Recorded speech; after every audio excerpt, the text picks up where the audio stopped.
വയനാട് അട്ടമല ഏറാട്ടുകുണ്ടിൽ നിന്ന് വനമേഖലയിലേക്ക് പോയ ആദിവാസി കുടുംബത്തെ കണ്ടെത്തി.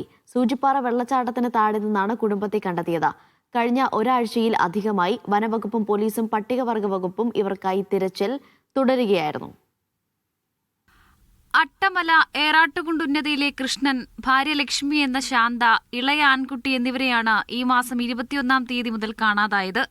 വനത്തിനുള്ളിലേക്ക് പോയ ആദിവാസി കുടുംബം തിരികെ എത്താത്തതിനെ തുടർന്നാണ് വനംവകുപ്പും പട്ടികവർഗ വകുപ്പ് ഉൾപ്പെടെ തെരച്ചിൽ ആരംഭിച്ചത്. ഡ്രോൺ ഉൾപ്പെടെ സംവിധാനം ഉപയോഗിച്ചുകൊണ്ട് തെരച്ചിൽ നടത്തിയിരുന്നു. എന്നാൽ ഇവരുടെ വസ്ത്രവും കാൽപ്പാടുകളും മാത്രമാണ് കണ്ടെത്താനായത്. ഉദ്യോഗസ്ഥർ അടുത്തെത്തുമ്പോൾ ഇവർ കൂടുതൽ ഉൾക്കാട്ടിലേക്ക് പോകുന്നതാണ് തെരച്ചിലിൽ കൂടുതൽ പ്രതിസന്ധിയായത്. നിലമ്പൂർ വനമേഖല കേന്ദ്രീകരിച്ചായിരുന്നു തെരച്ചിൽ. ഇന്ന് രാവിലെയാണ് സൂചിപ്പാറ വെള്ളച്ചാട്ടത്തിനോട് ചേർന്ന് ഇവർ ഉണ്ടെന്ന് സൂചന ലഭിച്ചത്. തുടർന്ന് നടന്ന പരിശോധനയിലാണ് ഇവരെ കണ്ടെത്തിയത്. വനമേഖലയിലേക്ക് പോകുമ്പോൾ 8 മാസം ഗർഭിണിയായിരുന്നു ലക്ഷ്മി.